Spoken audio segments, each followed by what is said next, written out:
Okay, continuing now with my copy, my revised version of the Constitution of the United States.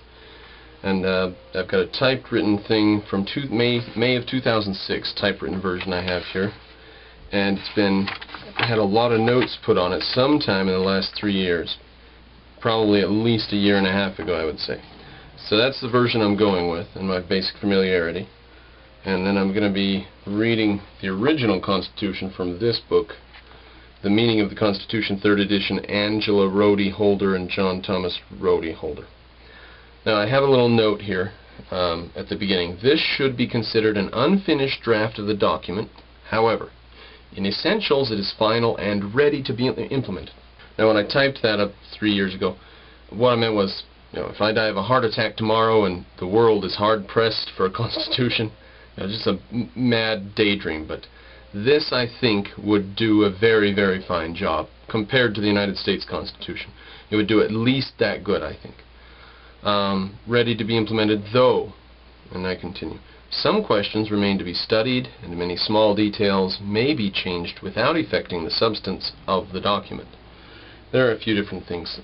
An interesting point that we'll get to a little later on is that the House of Representatives shall have the power of impeachment, the sole power of impeachment, and the Senate shall have the power to try all impeachments. You could switch that. I think maybe there could be a long argument about why it should be the way it is. I don't know, but there's just a few things like that. And then there's things like the date of the elections, and of course the name of the country. Extremely small detail.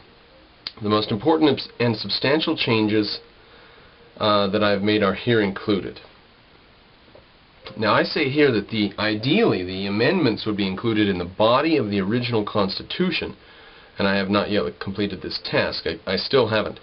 But I now have some reservation and doubts as to whether or not the amendments really should be.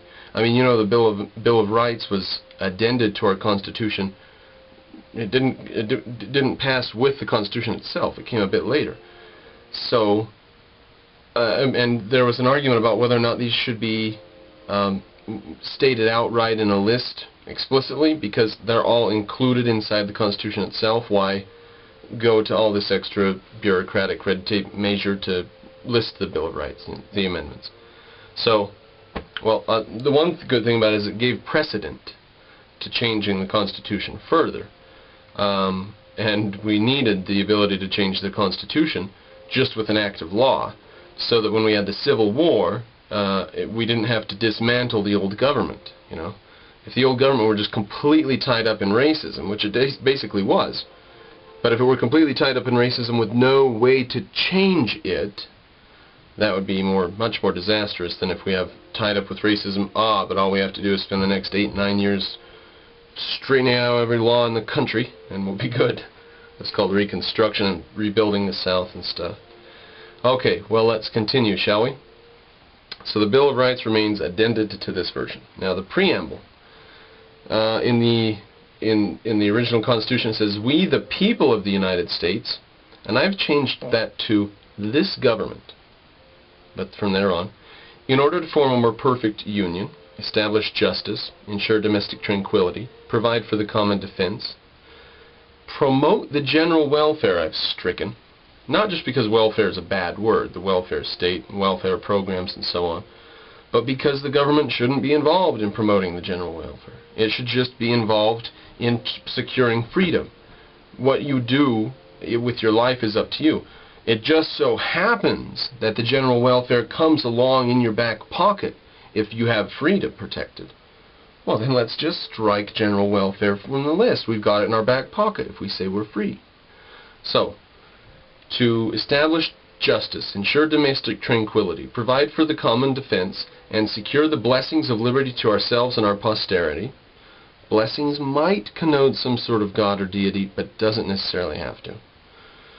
To ordain and establish this Constitution for the United States, or I just end with this Constitution. Now, here's some wordage I put in, and I think this might have come from the New Hampshire version, the New Hampshire's Constitution, which is the oldest one serving, I believe, in the world, if I'm not mistaken. I think this is the wording that comes from there, but it's some good wording, so I'll give it to you. Here is provided for this nation a constitutional republic with the powers of government vested in the people, and their powers being limited by the provision and protection of rights. And then you might even add establishing justice, ensuring domestic tranquility. That little catchphrase there. Well, now let's go on. That's just the preamble. We're having fun already.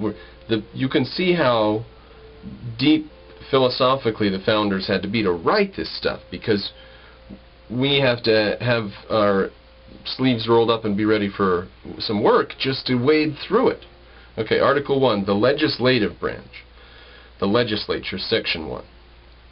All legislative powers herein granted shall be vested in a Congress of the United States, which shall consist of a Senate and a House of Representatives. Section 2.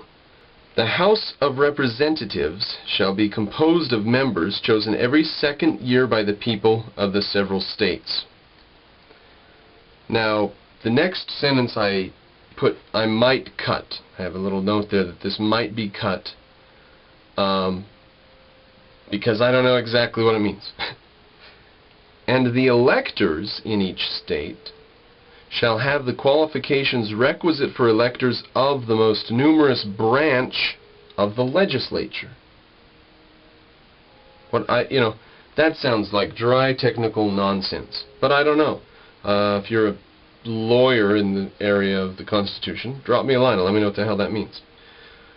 Going on to the next paragraph. No person shall be a representative who shall not have attained to the age of 25 years and been 5 years a citizen of the United States. Now, pause for a second there. We might raise that up, because people who are 25 today are rarely very mature. But I'm not certain that this state's going to continue this state of affairs.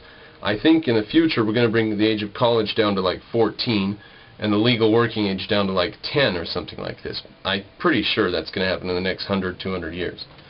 We will see. But the ages here might be tinkered with, but I think best to be left alone, because we're going to correct this culture at some point, this culture of long-term childhood or whatever.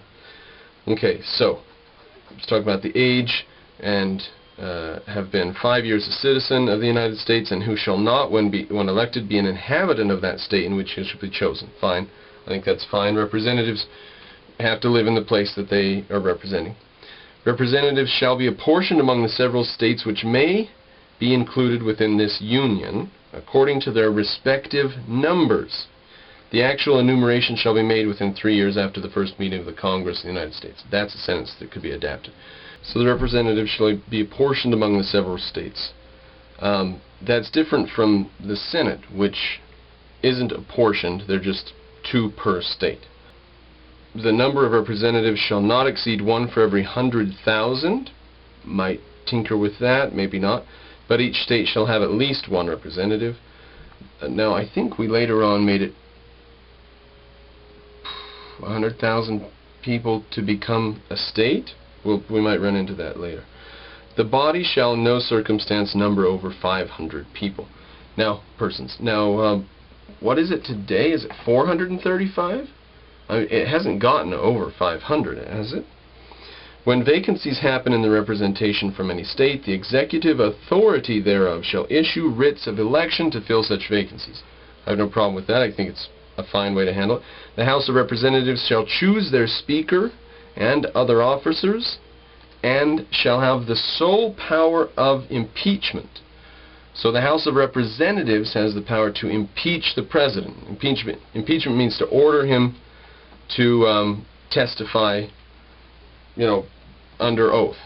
To order him to basically come to court, the greatest court in the land, which is the people's representatives. So the House of Representatives shall have the sole power of impeachment. Now, why not the Senate? It says just a bit further down here that the Senate shall have the sole power to trial impeachments, as long as you keep it separate, I think. Got to keep it separated.